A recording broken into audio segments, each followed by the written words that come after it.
Hey, how you guys doing? Tim Carter here. I am now.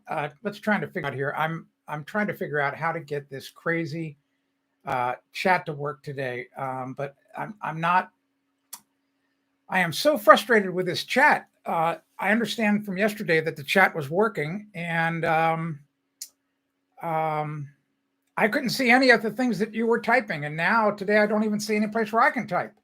It's really crazy. So let me. I'm trying to. I'm trying. Oh, here we go. Let's see.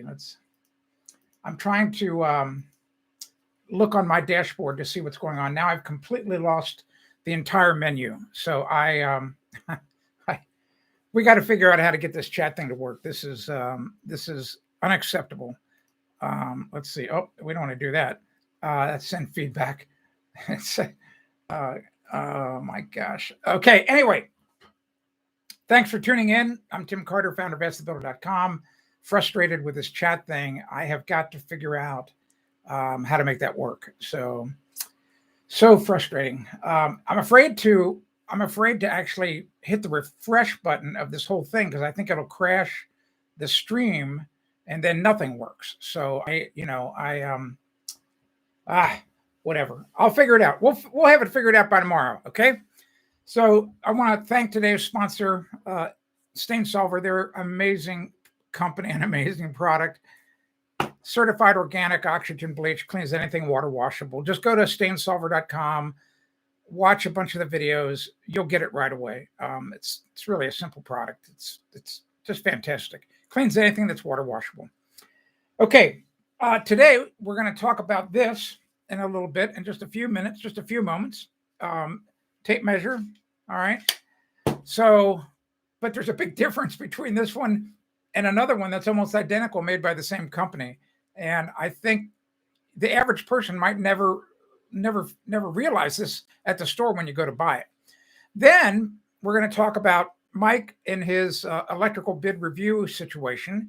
I'm going to talk about Cheryl. She had a really interesting question about Grace Ice and Water Shield and if it can be put on zip sheathing. All right. So that's a very good question.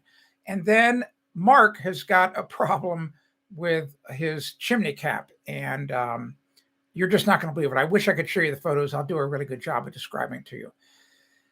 So that's what we're going to cover in the next 20 minutes, 30 minutes, whatever it might take. I just wish that the chat would work. It is not working. And I mean, I don't see anything. I just see a big, giant black column over here. And 2 days ago, all these wonderful chat comments. So once again, I apologize if you're sending me a message, I'm not seeing it. Okay, DeWALT tape measure. You're thinking, what could be so special about a flipping tape measure? All right, like how could a tape measure be different from another? Well, they can be. So here's the first thing. Well, first of all, let's look at this one. So this is the DeWALT. It's a brand new one. It's called their Tough Series and 25 footer, and that's generally all you need. Kind of cool. It's got the measuring on both sides. All right. So, because sometimes you actually need the numbers on the back side, believe me. It's got a really nice, you can see it, a really nice magnet here. So I'll show you that it works. Here's a little screwdriver that I have in my office. So, that magnet, really handy if you're working with steel studs. Sometimes you actually want to attach this to something metal on a wall and pull out the tape to get a measurement. Really handy for that. Okay, so what's the difference? What makes this one so special or makes the other one useless? All right, so here's what it is. So I've used tape measures for 40 something years. Okay, so when I grab a tape measure and you're going to have to trust me here. I mean, I just put my finger underneath there, the tip of my index finger, and pull it out. I mean, it should be effortless. There should be you shouldn't even wonder whether the tape's going to come out of the holder, right? Okay, so here's a tape measure, 25 footer, made by the same company. All right, Stanley Black & Decker. So look at this one. I'm not kidding. I'm pulling that and it's not coming out. And I'll hold it up and you can see that that little L-shaped clip is almost flush with the bottom of the tape. Now, if you go and grab one of the corners, you can get it to come out. Okay, fine and dandy. Well, guess what? that's too much work. All right. So you can actually see too that this one, I'll just do it this way up to the camera.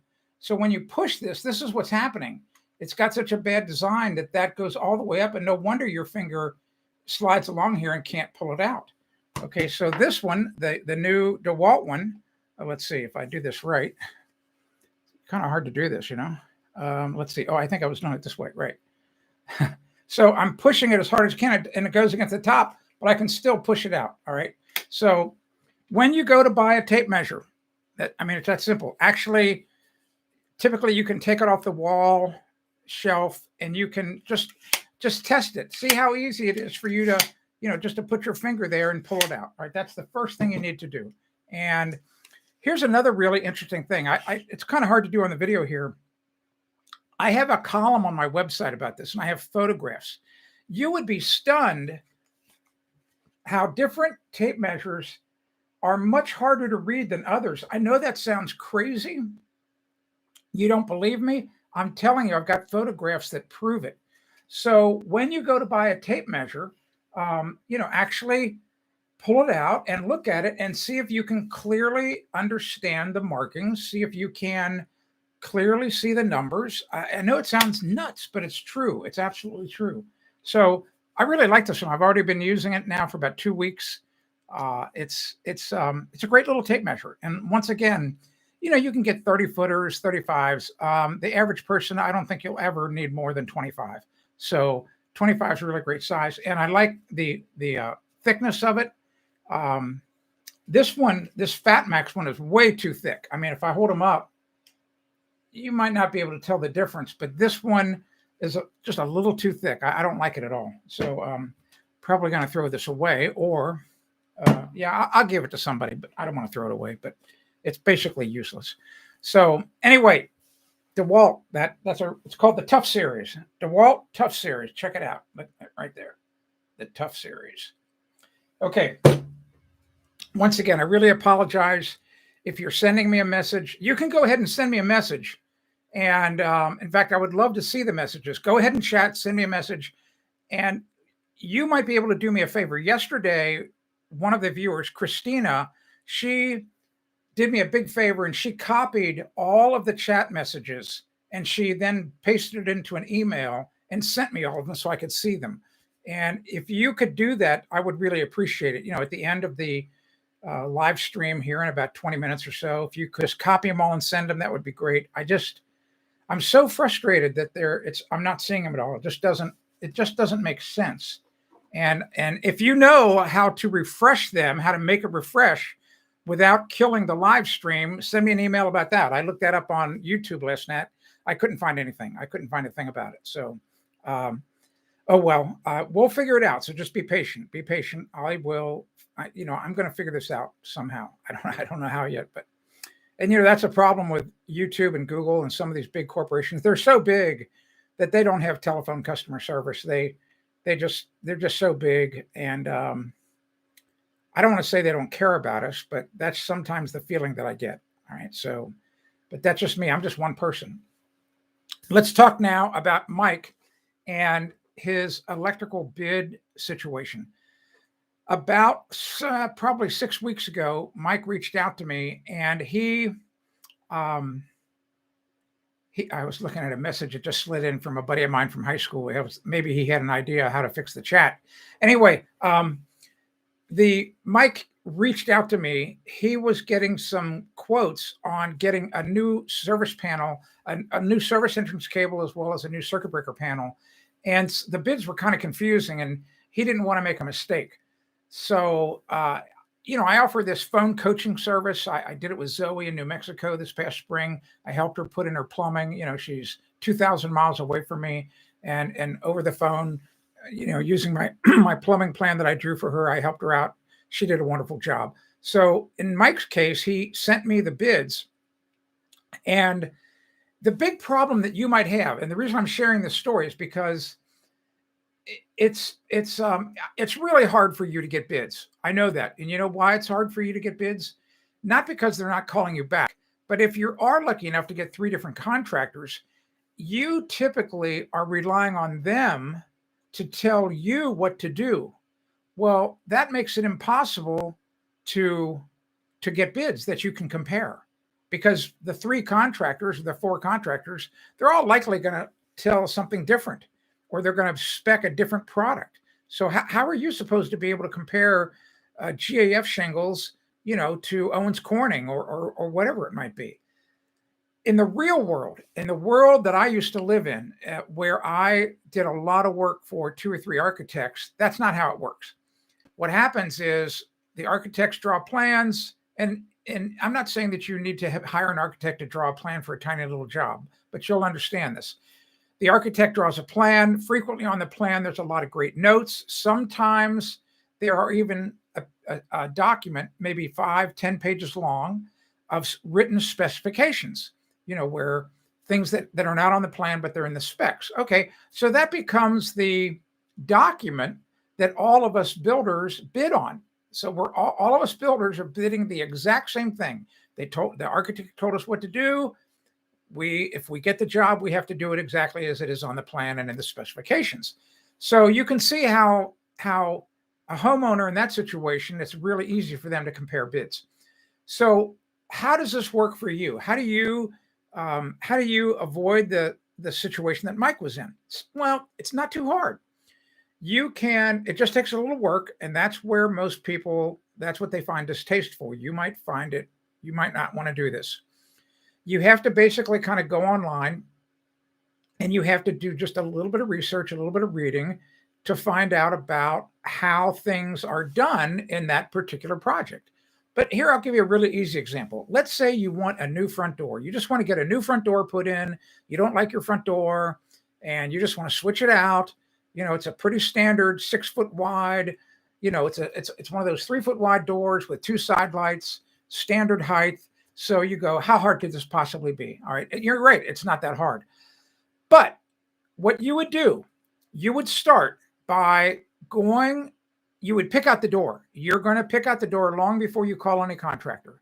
And now you know the door that you're going to want to get. And you can even verify the size that it's going to work, because all you have to do is carefully remove the trim inside your hallway, and I've got a column on the website that shows you how to do that. All right. You just take a razor knife and carefully cut along the edge where the edge of the trim is touching the drywall. Very carefully cut that to break that caulking gap. Do the same on the other side of the trim where the trim is touching the jamb. Very carefully take a putty knife, carefully blah, blah, blah. In other words, you can just very carefully pull off those 2 side pieces of molding. Okay, why are you doing that? Because you want to get a measurement of what the outside to outside of the jamb is, of the door jamb. So you can make sure that the door that you're going to replace it with is the same size. Pretty simple to do, not hard to do. And all of the door manufacturers, they call that the unit dimension, like the unit dimension width. All right, now you know what door you're going to get. Great. So now you go to the manufacturer's website, you download the installation instructions, and the instructions are written in such a way that people that don't have a really high IQ, and I'm not saying that's you, I'm just saying some people out in the workforce, they're not the sharpest knife in the drawer, okay? So they have to write the instructions so that they can understand them. So you can absolutely understand the instructions. You read them. It's not that hard. It may take you 15 minutes. And now you know how the door should be installed. So guess what you can do? You could write a very simple, like 5-sentence description saying, I want this door put in. This is the model number. I want it to be put in according to the written instructions that I've attached, or here's the link to them that I downloaded them from the manufacturer website. And you then say what color you want it painted, or what color you want done inside, and any other conditions that you want to put in those little tiny specs. And then you hand that to each contractor. All right.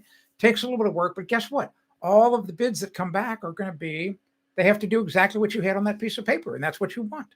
So Mike could have done that, but he did not do it. So in lieu of that, he had me look at all the bids. I studied them. I figured out which one was the better one, and then we talked about it on the phone. So if you get in that situation and you want me to help you with your bids, I can do it. Simple as that. Once again, If you've just tuned in, I want to apologize. If you're chatting me a message, sending me a message, I'm not seeing it. All right. I just see this big blank black strip where that chat messages are supposed to be. So, but go ahead and send me a message. And like I said, I'm hoping that you might be the one that at the end of the live stream, you copy them all and send them to me in an email. My email is simple, tim@askthebuilder.com. Cheryl. All right. Cheryl had a really interesting question she sent me. She is getting a new roof put on, and it's actually because she's building a new home. All right. Makes perfect sense. And she is one of the hundreds of thousands of people that are using this zip system. And if you've not seen it around, you maybe have seen a new house being built, and the sheathing on the walls is this mint green, and the sheathing on the roof is this, well, it's kind of a mauve color is about the best way I could describe it. It's a purplish red. It's a really dull, dusty, like a dusty pink, a dusty rose in a way. So this is plastic coated sheathing, and what happens is the manufacturer makes a special tape that you put over the seams, and then supposedly that stops all the water infiltration. Well, I've written about that too. I can prove to you that it doesn't work. It's a big problem. And so they manufacture that sheathing saying, if you use our sheathing and if you use the tape, you don't need to install, an air infiltration barrier. I don't know if I don't know if I agree with that. And so Cheryl wanted to know, well, what about putting gray ice and water shield up on the roof? Does that mean I don't have to do that? That's a great question. And more importantly, she wanted to know, would the gray ice and water shield adhere to the plastic coating on the sheathing? All right. So you can imagine what my answer might have been to her. So the first thing to do is, and this, once again, this is a little hard. And I kind of talked about this yesterday. Remember when if you might not have tuned in yesterday, but I talked about how you can get a manufacturer's rep to come to your home. It's not that they're going to come tomorrow, but if you do a little bit of Columbo work, you can get the manufacturer's rep to come and talk to you, or at the very least call you on the phone. So I told Cheryl what she's got to do is she's got to reach out to Grace Ice and Water Shield to see if they approve of their product being put on top of the zip system, whether it will adhere. And I can tell you, I'm pretty confident it's absolutely going to stick. The Grace Ice and Water Shield, it's got a very interesting asphalt on the back. It's an SBS asphalt. And SBS stands for styrene butadiene styrene.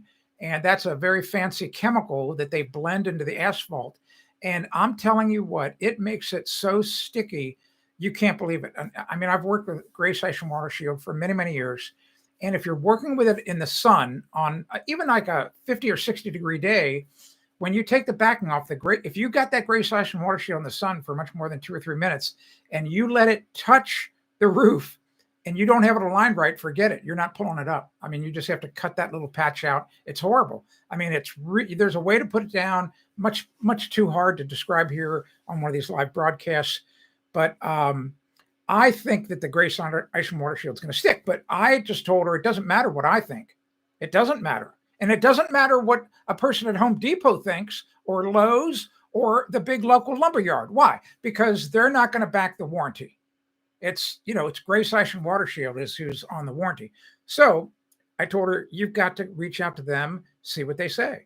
But if it was me, I would still put it on, and I'm pretty sure it's going to stick. So that was my advice to Cheryl.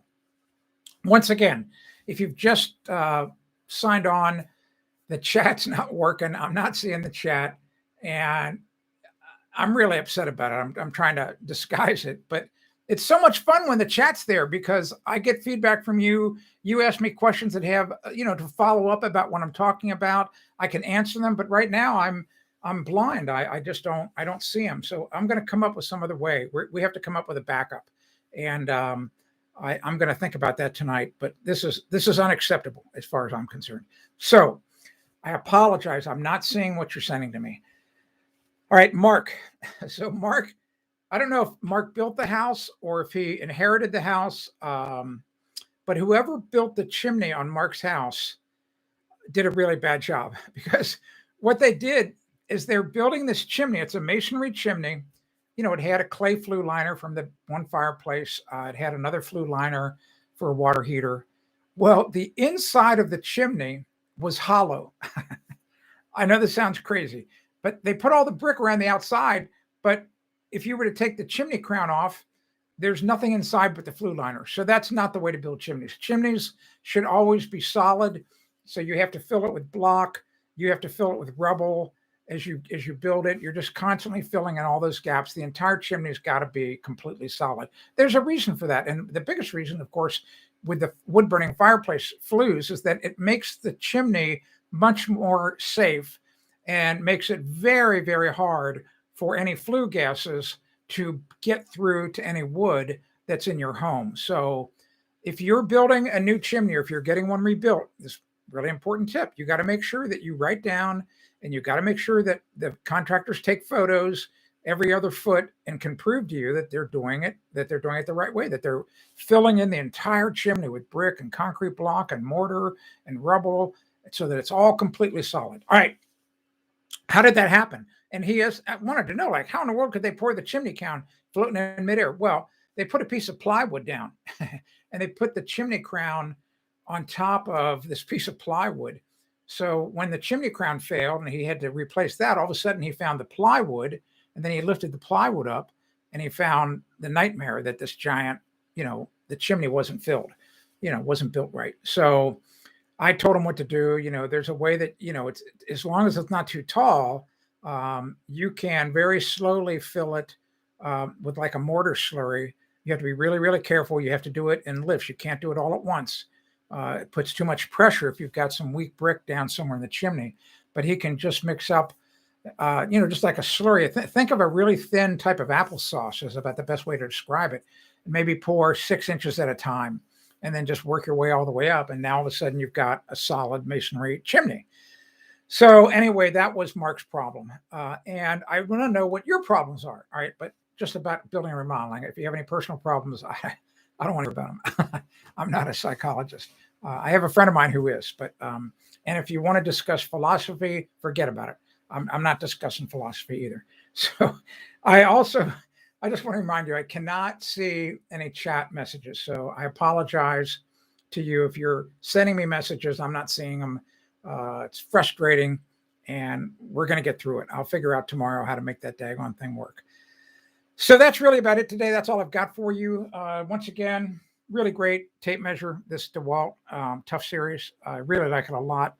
And like I said, you would not think that there's a big difference in tape measures. But when I had that other one sent to me and I couldn't pull out the tape, I just shook my head. I thought, here's what astounds me, just so you know. Especially if you work for a big company and you're involved in manufacturing. I can't understand how that tape measure made it out of alpha testing. Like, did somebody not see that it took too much work to pull that out? I mean, it's a rhetorical question. Like, how in the world could that thing make it onto the shelves of the big box stores is beyond comprehension to me. I can't even begin to think how that could happen. So, but what do I know? I've never made, I don't work in a big manufacturing facility, but I've toured a lot of them. And, but I've also toured, and it's really kind of interesting, a lot of the engineering, especially with some of these tool companies. I've been on editors conferences where we've gone on trips and tours, and they've taken us through the engineering department where these young men and young women who are very, very smart, sit there behind computers and they design these things. And now with these 3D printers, they can actually make, it's just really amazing. They can actually make one of these things in a day or two and test it out and see if it really does work. So I don't know that, but that one slipped through. Test your tape measure before you buy it. It's that simple. Okay, once again, chat's not working. If you could do me a big favor and copy all the text messages or the chat and send it to me, I'd really appreciate it. Just send it to tim@askthebuilder.com. Tomorrow, we're going to do something kind of interesting. I'm going to do another live stream. Hopefully, I'm going to figure out this chat thing because we're really going to need it tomorrow. And I am going to just stay on one topic the whole live stream. like think of it as a tiny university class, and we're going to really dive deep into a topic. And if there's a particular topic you want me to dive into, just go to askthebuilder.com, go to the Ask Tim page, send me a message, say, hey, Tim, I saw your live stream. Is it possible that you could talk about this? And, just let me know what you want covered, and I'll do my best to do it. So let's thank StainSolver. StainSolver, thanks so much for sponsoring today's live stream broadcast. I really appreciate it. Okay, I'm Tim Carter, founder of AskTheBuilder.com. I will be back tomorrow, and we're going to dive deep into a topic. I haven't decided what it's going to be yet, so you can influence me. Send me a message. Go to AskTheBuilder.com, go to the Ask Tim page, and let me know what you want me to talk to about, and I'm happy to do it. Okay, thanks so much for watching today. We're going to try to figure out this chat thing, and these things I hope are just going to get better and better. Let me know what I can do to make them better so that it's worth your time to watch them. Thanks again. I'm Tim Carter, AskTheBuilder.com.